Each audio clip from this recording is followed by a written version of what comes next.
Cześć, Bartek Urban. Zapraszam do testu Key X-Seed. Model X-Seed to jedna z aż 4 różnych wariacji modelu Seed, bo mamy zwykłego hatchbacka, mamy kombi, mamy takie kombi Grand Coupe, czyli ProSeeda oraz mamy właśnie X-Seeda, czyli takiego uterenowionego hatchbacka. I cała rodzina Seed dostała w zeszłym roku odświeżenie, łącznie z X-Seedem, który wpadł właśnie w moje ręce. Zmiany są bardzo kosmetyczne, mamy nowe zderzaki i lampy i w zasadzie to tyle. No i jest nowa wersja wyposażenia GT Line, czyli taka jak ja testuję. Do tej pory X-Seed nie występował w wersji GT Line, czyli tej takiej usportowionej. GT Line w X-Seedzie, podobnie jak i w zwykłym Seedzie, charakteryzuje się m.in. lampami tylnymi z bardzo wyrazistą sygnaturą świetlną, która wygląda nieco jak taki świecący plaster miodu. O ile na zdjęciach wyglądało mi to taki tuning z AliExpress, tak na żywo prezentuje się to naprawdę bardzo dobrze. A jeszcze lepiej prezentuje się nowy zielony lakier, który nieco przypomina mi barwę z palety Lamborghini, czyli Verde Itaca.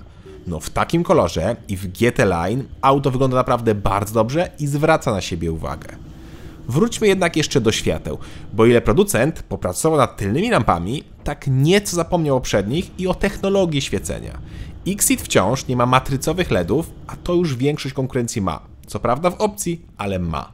X-Seed ma zwykłe LEDy, które dodatkowo, to mnie nieco zdziwiło, mają wysokość świecenia regulowaną ręcznie. To chyba też jest wadą, prawda? Jako że jest to tylko facelifting, czyli odświeżenie, to wymiary pozostały bez zmian i auto ma 4395 mm długości, 1826 szerokości oraz 1483 mm wysokości. Rozstaw osi to 2650 mm. Wymiary wnętrza również są takie same i bagażnik w X-Seedzie ma 426 litrów. W kufrze mamy drugie dno, a pod spodem jest koło zapasowe i zestaw kluczy. Znalazłem też gniazdo pod zapalniczkę oraz 2 haczyki.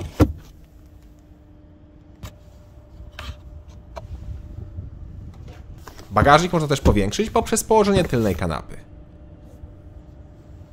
Wskakujemy więc na tył. Ja mam 186 cm wzrostu i zarówno na głowę, jak i na nogę mam wystarczającą ilość miejsca. I to jest o tyle zadziwiające, że X-Seed jest chyba jednym z pierwszych aut miejskich, w którym na głowę miałem więcej miejsca z tyłu niż z przodu. Poza tym do dyspozycji mamy podłokietnik z miejscami na napoje, oddzielne nawiewy, złącza czy gazetowniki w fotelach. I jest też niestety piano black przy klampach. Siadamy więc z przodu. Tutaj w odmianie GT Line są nieco inne fotele z takim lepszym trzymaniem bocznym, które są zawsze skórzano-zamszowe. Fotel jest naprawdę wygodny, tylko tak jak mówiłem, siedzimy z głową w dachu. Fotel jest nieco za wysoko zamontowany, plus dodatkowo cenne centymetry zabiera nam opcjonalny szklany dach. Lepiej więc zrezygnować z tej opcji i zaoszczędzić 3500 zł, no chyba że nie macie powyżej 185 cm wzrostu. Pora więc na deskę rozdzielczą. Tutaj zmiana jest tak naprawdę jedna. Poza logami oczywiście GT Line, bo tego wcześniej nie było. A zmiana to nowe w pełni cyfrowe zegary.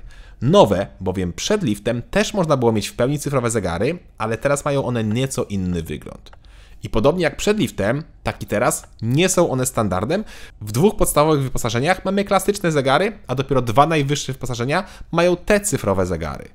Zegary mają bardzo ładne i czytelne motywy oraz bardzo szybko działają. Zwłaszcza zmiana motywu jest błyskawiczna. To mi się podoba.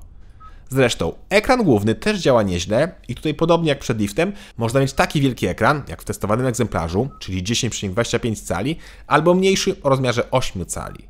Oba ekrany obsługują Apple CarPlay i Android Auto. Sam system działa naprawdę sprawnie i ma tylko czasami lekkie zawahania. To, co mi się podoba w X-Seedzie, to wciąż mamy fizyczne przyciski od klimy czy audio, czyli tak jak powinno zawsze być. Niestety, nie podoba mi się klasycznie piano black, które w tym aucie na tunelu środkowym było kosmicznie porysowane, a auto miało dopiero 9000 km przebiegu. Piano black to zło. Sprawdźmy więc pozostałe materiały i spasowanie.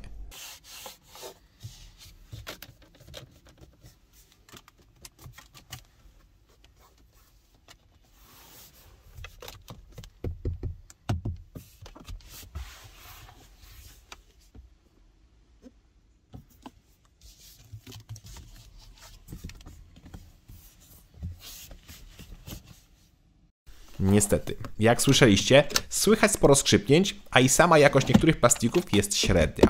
Na szczęście podczas jazdy jest cisza. To rzućmy okiem jeszcze na schowki, a następnie zajrzymy pod maskę.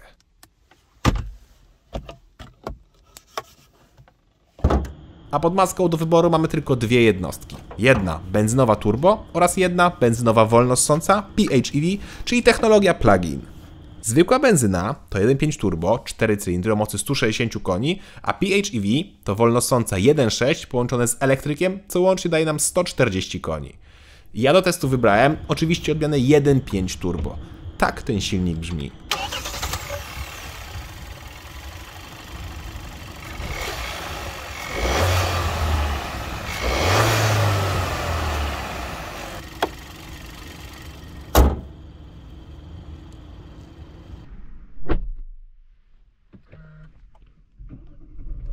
Nic szczególnego, ale co innego wydech. To znaczy, wydech brzmi tak śmiesznie, bo słychać jakieś takie dziwne brzęczenie, jakby coś rezonowało. Posłuchajcie sami.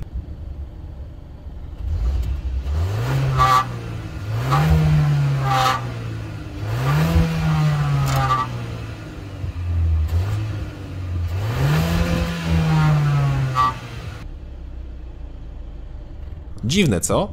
Ale słychać to tylko na postoju, podczas jazdy jest przyjemny dźwięk i w ogóle słychać takie jakby ciche strzały przy zmianie biegów. Jakby były stłumione, ale coś tam jest. Ale to nie jest auto sportowe, więc tutaj nikt nie będzie patrzył na dźwięk. Popatrzcie, za to warto na osiągi, bo katalogowo powinno być 9,2 sekundy z automatem oraz 9 sekund do setki z manualem. I to jest ciekawe, że dwusprzęgowy automat DCT jest wolniejszy od manuala, ale tak twierdzi producent. I ja mam właśnie odmianę z automatem, więc pora sprawdzić przyspieszenie.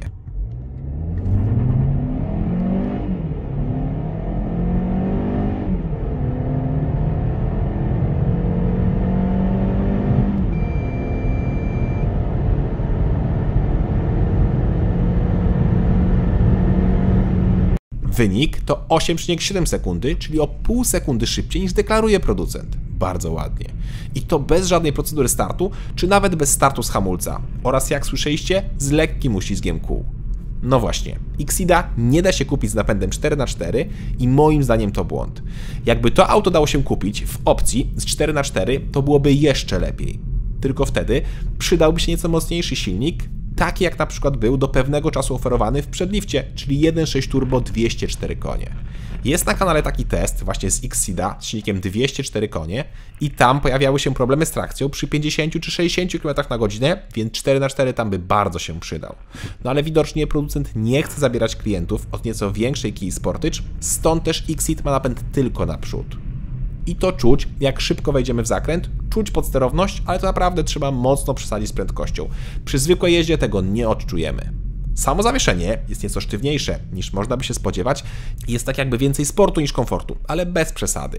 Auto ma nieco podniesione zawieszenie, ale absolutnie nie prowadzi się jak SUV czy crossover. Dużo bliżej mu do aut osobowych.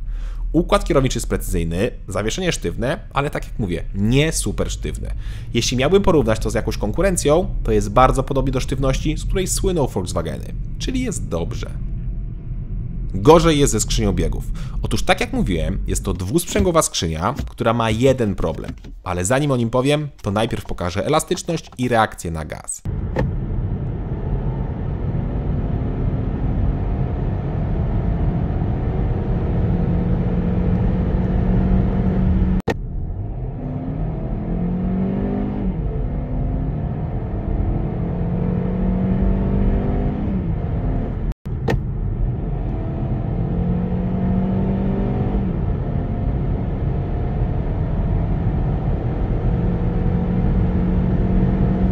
Jest opóźnienie, ale naprawdę małe, więc tutaj to nie jest wada. Wada jest, jak jedziemy ze stałą prędkością, na przykład 140 km na godzinę, gdzie wtedy auto ciągle wachluje biegami. Ale to ciągle. Zmienia z 7 na 6, potem na 5, po czym po chwili znowu na 6, znowu na 7, a potem znowu na 6 i tak w kółko. Owszem, na trasie były wzniesienia, ale to nie były duże wzniesienia i nie było potrzeby, żeby ciągle redukować. Ba, jak widzieliście, przy 140 na 7 biegu było już ponad 2500 obrotów, czyli zakres, w którym ten silnik ma już pełen moment obrotowy i naprawdę nie ma potrzeby do redukcji przy jeździe ze stałą prędkością. Dziwna sprawa, ciekawe, czy ktoś z użytkowników też zauważył taki problem?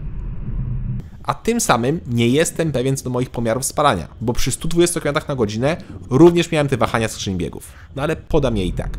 Przy 90 spalanie spadało poniżej 5 litrów, przy 120 było to 6,5 do 7, a przy 140 od 7,5 do 8 litrów. W mieście natomiast ciągle kręciłem się koło 8 litrów, czyli nie są to złe wyniki. Bak paliwa ma 50 litrów. To pora w takim razie na cennik. Podstawowa Kia X-Ceed z silnikiem 1.5 turbo, 160 koni oraz z manualem kosztuje 105 500 zł. Dopłata do automatu to 8 000 zł, czyli auto kosztuje wtedy 113 500 zł.